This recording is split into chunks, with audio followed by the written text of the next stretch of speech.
Hi, I'm Jane Alexander, yoga therapist and owner of Devoted Yoga, and I'm giving you some yoga hacks, ways that we can use yoga, myofascial work, simple mind-body techniques so that we can continue to do the stuff we love in life. Today, we're going to start with a ball. Find yourself one, whether it's a tennis ball, a myofascial ball, even a lacrosse ball, although those are kind of aggressive. And we'll start by rolling out the underside of the feet. Before we get started, I want you to stand in your feet and feel all four corners, right? Bringing your awareness to the big toe ball mount, the pinky toe ball mount, the inner heel and the outer heel. Let them ground down into the earth. And then the arches of the feet, find this sensation of lifting the arches up away from the earth, as though you could take the ball mount and the heel and move them towards each other. You might be able to feel that lift all the way up your inner leg line into your core. Let's start rolling out the feet. Bring the ball down to the ground. And the first thing you're going to do is just take the ball mount and roll the underside of the foot back and forth between the ball mount of the foot and the heel, and moving in sort of a fan motion, right? So we get all the different parts of the tissue. And you can kind of twist a little bit if it feels good, or stomp a little bit, or lean into it, right? Just see what feels good in your body, in your feet. Right?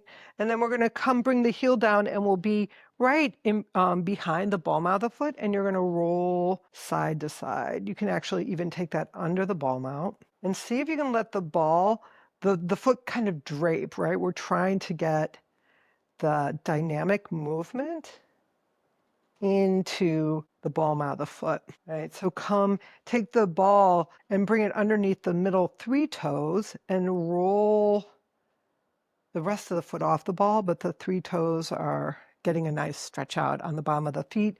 This really helps if you have hammer toes as well, but again, we want to keep all of this, adaptive and flexible and hydrated. You're going to take the ball underneath the big toe and try to press the big toe down. That might not be easy. It's not easy for me, but we're trying to get some independent action here.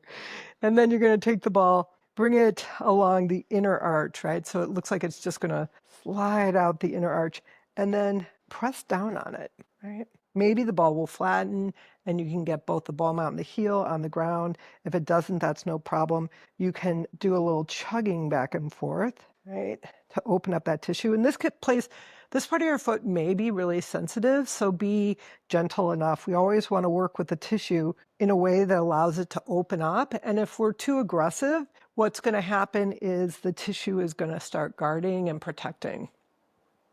Right?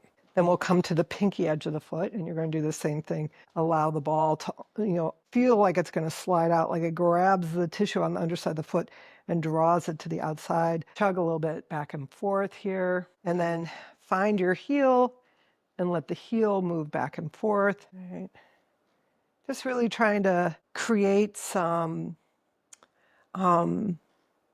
activity on the bottom of the foot, right? So we've got all these different layers, our fascia, our tissue, our tendons, and we want them to be hydrated, to not become sticky and stagnant, to be able to receive the information from our nerve endings. Okay, and then come off of that and just take a moment here and stand here and feel your feet, feel the difference in the feet. I feel maybe there's a little bit more sensation in the bottom of the foot, a little more tingling, a little more awareness, and then we're going to switch sides. And so keeping that sensation in your foot is also going to be really important, because as we age, right, balance is super important. This is critical to our balance.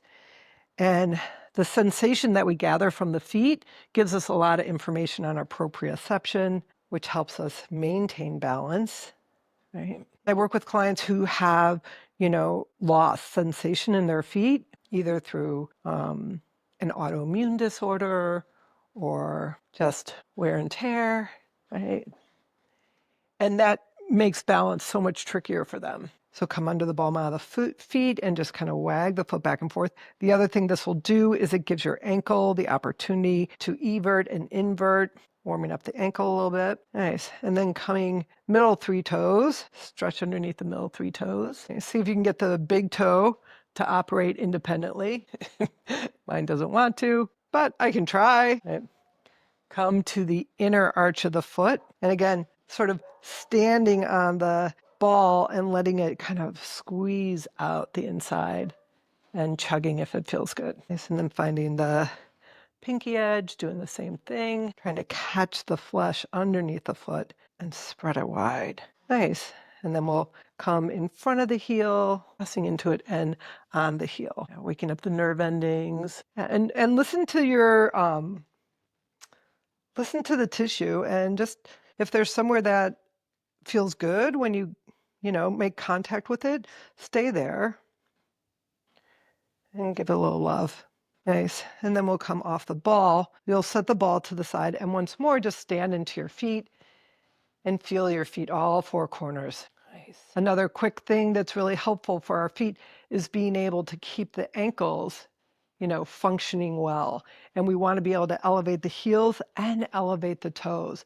When we elevate the toes, we strengthen the muscles that keep our foot lifting up as we walk. So as we age, you'll find there's a lot of tripping that happens from what's called foot drop, right? And that's when you can no longer pick up the bottom of the feet. I can do it better on one foot than the other, right? Whew. So just rolling back onto the heels. You can see if I do it sideways, right? Not too much. And we're not trying to do it too much by moving our body back in space, but more just elevating the heels and elevating the toes. And then see if you can hold it here, elevating. Nice. And then come on back and see if you can sustain this for a little bit. Yikes. It's harder. And then come on down. Nice. So just take your ankle, roll your ankle, point and flex your toe. Whew. Take this ankle, roll your ankle, clockwise, counterclockwise, point and flex your toe. Nice. And then this next one we're going to do for our feet, we'll do seated. So come to a seated position, right? And all you're going to do, you can sit up on a block or a pillow if it feels good, right? All we're going to do is take the left foot over the right leg and take your right hand from underneath your foot. You're going to take your index finger and bring it between the thumb and the second toe, middle finger between the second and third toe, ring finger, and then pinky finger. And sometimes this can get sensitive, neuromas that can cause a lot of discomfort.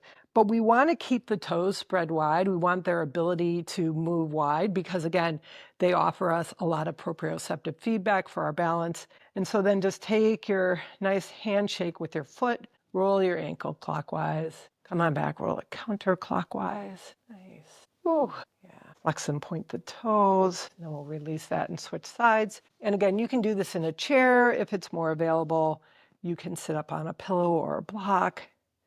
But just taking the hand underneath, right, index finger between the big toe and the second toe. This also helps with bunions. The other thing that's really helpful with bunions is doing this, but a quick hack for bunions is if you ever drop anything like a dish rag or your underwear or socks, pick it up with your toes.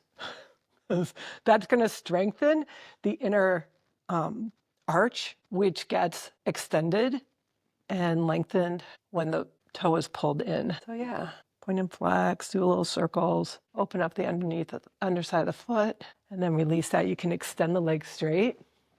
And if it's possible to spread your toes away from each other, and then relax, and then spread the toes away. For some people, this is super easy. This is not so easy on one foot versus the other foot. I don't know what that's about. But I often like to think of my toes. My toes remind me of my kids and that they're connected to me, but they don't really, they're not going to do what I want them to do.